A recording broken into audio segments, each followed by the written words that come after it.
14 Oktober 2020. Lectio Divina.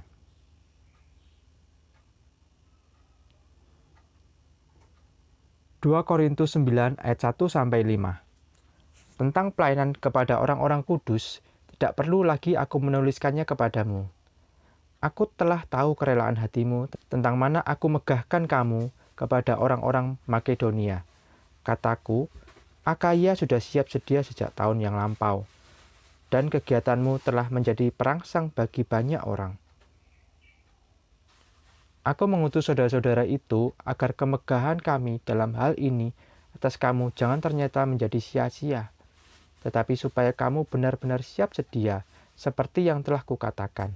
Supaya, apabila orang-orang Makedonia datang bersama-sama dengan aku, jangan mereka mendapati kamu belum siap sedia, sehingga kami untuk tidak mengatakan kamu merasa malu atas keyakinan kami itu.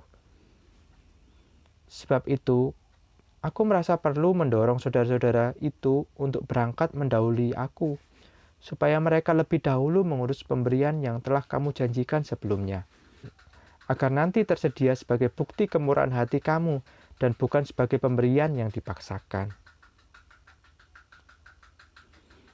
Bukti kemurahan hati, perspektif, agar nanti tersedia sebagai bukti kemurahan hati kamu dan bukan sebagai pemberian yang dipaksakan. 2 Korintus 9 ayat 5c. Bersikap baik hati tetapi tidak diiringi dengan ketulusan tidak bisa membodohi siapapun. Demikian menurut sebuah studi baru dari para peneliti Harvard dan University of North Carolina, Chapel Hill. Peneliti dalam jurnal Personality and Sociality Physiology mengungkapkan berlagak baik lalu menutupinya dengan kerendahan hati benar-benar membuat orang lain tidak menyukai Anda. Kutipan artikel jurnal ini menunjukkan bahwa kebaikan yang dilakukan dengan tidak tulus atau kepura-puraan tidak akan bertahan lama. Hal ini akan segera terdeteksi dan akhirnya membawa efek negatif bagi mereka yang melakukannya.